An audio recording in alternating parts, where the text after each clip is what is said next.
பள்ளி அரையாண்டு விடுமுறை மற்றும் கிறிஸ்துமஸ் பண்டிகை கொண்டாட ஏராளமானோர் சொந்த ஊர்களுக்கு செல்வதால் ஓசூர் பெங்களூர் தேசிய நெடுஞ்சாலையில் கடுமையான போக்குவரத்து நெரிசல் ஏற்பட்டுள்ளது.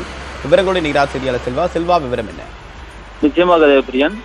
அதாவது கிருஷ்ணகிரி மாவட்டம் பெங்களூர் தேசிய நெடுஞ்சாலையில் கடந்த 3 மணி நேரத்துக்கு முன்பாக இருந்து தேசிய நெடுஞ்சாலையில் 3 கிலோமீட்டர் தூரத்திற்கு வாகனங்கள் அணிவகுத்து நிற்கிறது. இதற்கான காரணம் என்னவென்று பார்த்தால், ஓசூர் தேசிய நெடுஞ்சாலை பகுதியானது அதிகமாக தொழிற்சாலை இருக்கக்கூடிய பகுதியாக இருக்கிறது.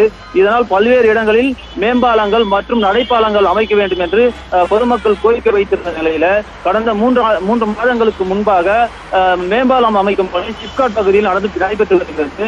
இந்த நிலையில் அவ்வப்போது சிறு போக்குவரத்து நெரிசல் ஏற்பட்ட நிலையில் இப்பொழுது தொடர்ந்து 3 நாட்கள், அதாவது கிறிஸ்துமஸ், புத்தாண்டு என்று சொல்லக்கூடிய தொடர் விடுமுறை வருகிறது. அதே போல சனி, ஞாயிறு, திங்கள் என்று தொடர்ந்து 3 நாள் விடுமுறை வருவதால் பொதுமக்கள் மற்றும் பயணிகள் அவரவர் ஊருக்கு செல்ல இருக்கிறார்கள்.